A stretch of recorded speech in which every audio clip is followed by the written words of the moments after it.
Sore itu, Sri duduk di hadapan cermin panjang berhias ukiran naga emas. Jari-jarinya yang lentik memainkan sehelai rambutnya, sementara pelayan membantunya mengenakan jubah tipis berwarna merah anggur yang menerawang. "Menurutmu, siapa wanita paling cantik di istana ini?" bisiknya pada bayangannya di cermin. Tanpa menunggu jawaban, ia tersenyum miring. Senyum yang manis, tapi penuh racun. Sri tahu pangeran akan melewati taman teratai saat matahari terbenam, maka ia pun bersiap, berjalan perlahan di bawah sinar sore, seolah-olah tidak sengaja bertemu. "Pangeran," ucap Sri, menunduk lembut. "Apa takdir sedang mempermainkan kita? Atau memang ingin mempertemukan?" Andi terdiam. Ia seolah terbawa oleh aroma bunga, atau mungkin oleh niat tersembunyi dari balik wajah manis itu. Dari kejauhan, Permaisuri Dewi berdiri di balik layar bambu di balkon tinggi. Pandangannya tajam menembus sela daun. Ia melihat semuanya, senyum Sri, tatapan Andi, dan bahaya yang mulai tumbuh. Ia mengepal kipas di tangannya, tapi bibirnya hanya menyunggingkan senyum tipis.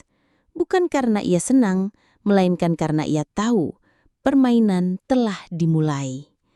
Malam harinya, di kamar pribadinya, Sri menulis sesuatu di atas kertas merah. Sebuah surat berisi pujian halus dan rayuan yang samar, ditujukan untuk sang pangeran. Ia menyegelnya dengan lilin harum. "Langkah pertama sudah berhasil," bisiknya sambil mencium amplop itu. "Tinggal bagaimana menjatuhkan sang ratu." Di bab ini, kita melihat bahwa Sri bukan hanya cantik, tapi juga penuh strategi dan ambisi. Ia mulai menanam benih di hati sang pangeran, sekaligus mempermainkan situasi dengan licik dan memikat.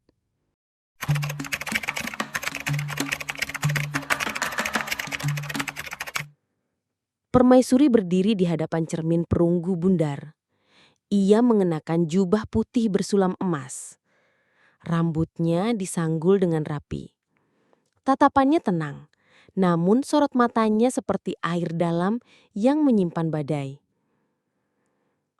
"Kalau dia ingin bermain api," ucapnya pelan, "aku akan jadi angin yang menyalakannya, lalu memadamkannya."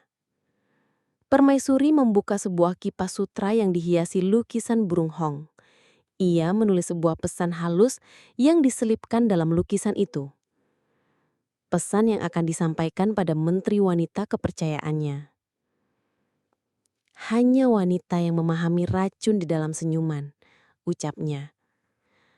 "Dan hanya wanita juga yang bisa menangkisnya tanpa meninggalkan luka." Sementara itu di paviliun belakang, Sri membuka surat balasan dari Pangeran Andi. Hatinya melonjak. Pangeran memuji kelembutannya, bahkan menyarankan agar mereka lebih sering berbicara berdua. Sri menggigit bibirnya, senang sekaligus merasa menang. Namun ia tidak tahu, Permaisuri Dewi sudah mengetahui isi surat itu bahkan sebelum sampai ke tangannya. Dengan tenang, Permaisuri mengirim undangan kepada Sri untuk minum teh di taman dalam. Tanpa emosi, hanya sebuah ajakan biasa. Namun siapapun yang tahu, sadar bahwa ini bukan sekedar minum teh. Sri menerima undangan itu sambil tersenyum miring.